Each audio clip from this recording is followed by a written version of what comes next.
लड़कों में और लड़कियों में हेयर लॉस का पैटर्न एकदम डिफरेंट होता है। लड़कों में अगर आपने नोटिस किया तो इसे टेम्पोरल रिसेशन बोलते हैं हम, यहाँ से उनके अंदर जाते हैं बाल और माथा थोड़ा चौड़ा लगने लगता है। लेकिन फीमेल्स में ऐसा नहीं होता, उनका हेयर लाइन इंटैक्ट रहता है, लेकिन ये वाली एरिया में पतले होने लगते हैं। तो उनको लगता है कि जहाँ भी वो पार्टिंग करते हैं वहाँ पे पतले होने लगते हैं और स्कैल्प ज़्यादा विजिबल होता है। तो इसके यूजुअल कारण होते हैं जेनेटिक्स, जेनेटिकली चेंजेस की वजह से आपका थिनिंग हो रही है, फिर हेरिडिटरी रीजंस, जो कि अगर आपकी फैमिली में लोगों के पतले बाल है तो आपके भी बाल पतले हो सकते हैं।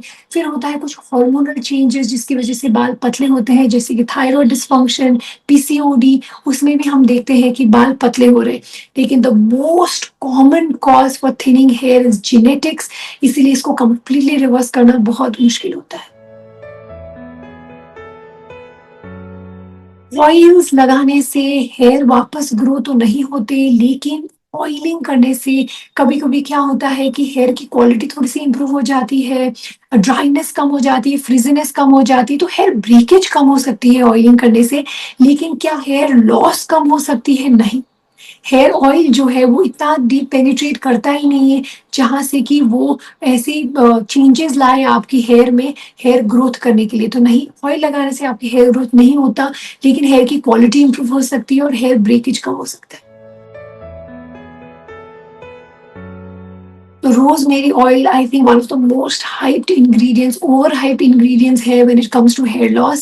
एक ऐसा स्टडी किया गया था जो प्रॉपरली कंडक्टेड भी नहीं था, वो स्टडी जिसमें यूज किया गया था minoxidil 2% along with rosemary oil. तो उसमें दिखा गया था कि जो लोगों ने रोजमेरी ऑयल लगाया उनमें भी हेयर के ग्रोथ दिखे थे।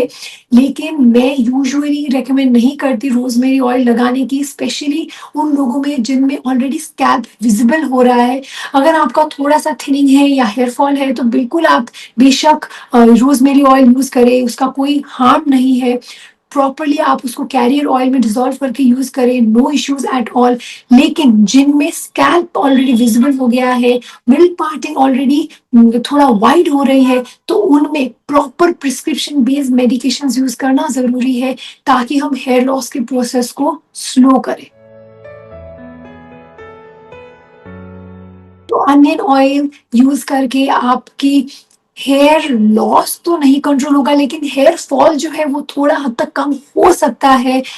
कुछ लोगों में हाँ, कुछ लोगों में नहीं। लेकिन एज अ डर्मेटोलॉजिस्ट मैं आप लोगों को अनियन ऑयल यूज करने की रेकमेंड नहीं करूंगी, क्योंकि उससे बहुत ज्यादा स्कैल्प इरिटेशन होना, इचिंग होना, उससे और ज्यादा हेयर फॉल होना ऐसा भी देखा गया है।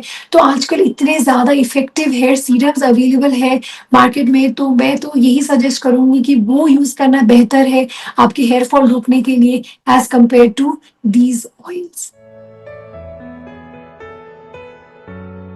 अगर आपका हेयर लॉस हो रहा है तो पहले तो हमें कारण पता करना चाहिए। यूजुअली जेनेटिक और हेरिडिटरी रीजंस होते हैं, लेकिन अगर न्यूट्रिशन डेफिशिएंसी है या हार्मोनल इम्बैलेंस है तो हम उसको करेक्ट कर सकते हैं आपकी हेयर फॉल को कंट्रोल करने के लिए और हेयर ग्रोथ को इम्प्रूव करने के लिए।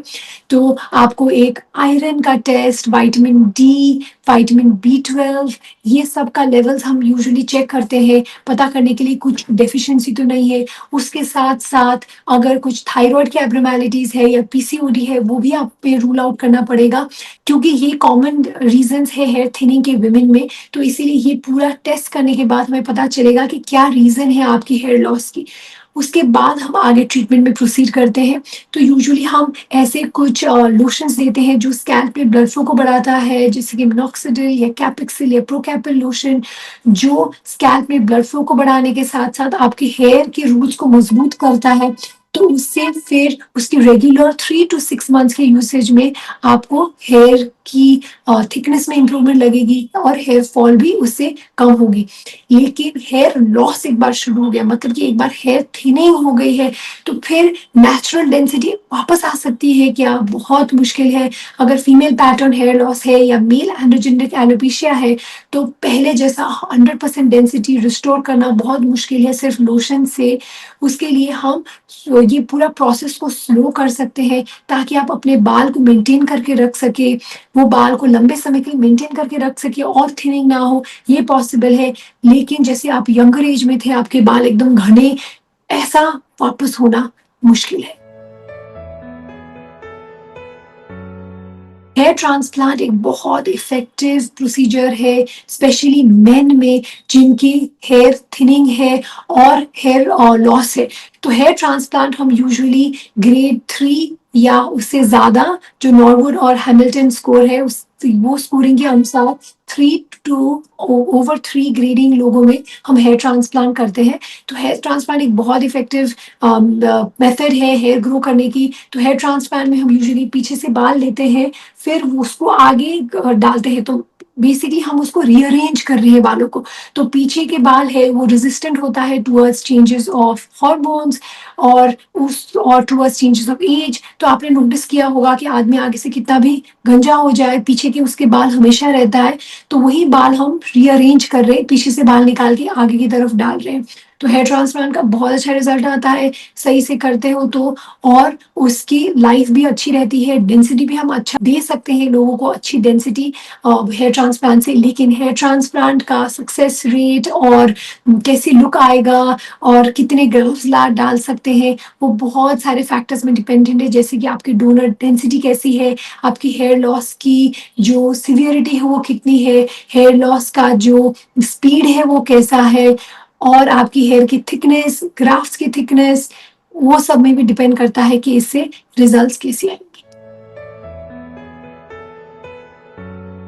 हेयर ट्रांसप्लांट के बाद यूजुअली रिजल्ट्स आने में 3 to 6 मंथ्स लगते हैं, अप टू 9 मंथ्स भी लग सकते हैं। तो हेयर ट्रांसप्लांट के बाद पहले 3 to 4 वीक्स में जो भी हमने बाल डाला है वो गिरते हैं, हेयर शाफ्ट गिरते हैं, रूट्स तो अंदर ही रहते हैं।